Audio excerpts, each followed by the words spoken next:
ഒന്നാമത്തെ ഭാഗത്തിന്റെ പേര് കുറിഞ്ചി എന്നാണ്. കുറിഞ്ചി എന്ന് പറഞ്ഞാൽ കുറിഞ്ഞിപ്പൂക്കളൊക്കെ ഉണ്ടാകുന്ന സ്ഥലത്തെ വിളിച്ച് പറയുന്ന പേരാണ് കുറിഞ്ചി. അതായത് നമ്മൾ കേട്ടിട്ടുണ്ടല്ലോ നീലക്കുറിഞ്ഞികൾ പൂക്കുന്ന സ്ഥലമൊക്കെ. അങ്ങനെയുള്ള സ്ഥലമൊക്കെ എന്താണ്? ഒരു മലമ്പ്രദേശമാണ്. അങ്ങനെ മലമ്പ്രദേശങ്ങളെ സംഘകാലഘട്ടത്തിൽ വിളിച്ചിരുന്ന, ആ ഭാഗത്ത് ജീവിച്ചിരിക്കുന്നവരെ ആ പ്രദേശത്തേക്ക് വിളിച്ചിരുന്നതാണ് കുറിഞ്ചി എന്ന് പറഞ്ഞിട്ടാണ് വിളിച്ചിരുന്നത്.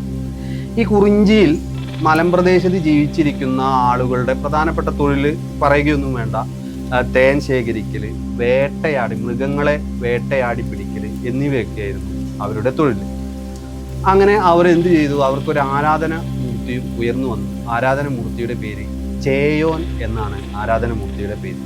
അങ്ങനെയുള്ള ചേയോന്റെ ആയുധം എന്ന് പറയുന്നത് വേല്, കുന്തമാണ്. അപ്പോൾ ചേയോൻ എന്ന് പറയുന്ന ആരാധന മൂർത്തി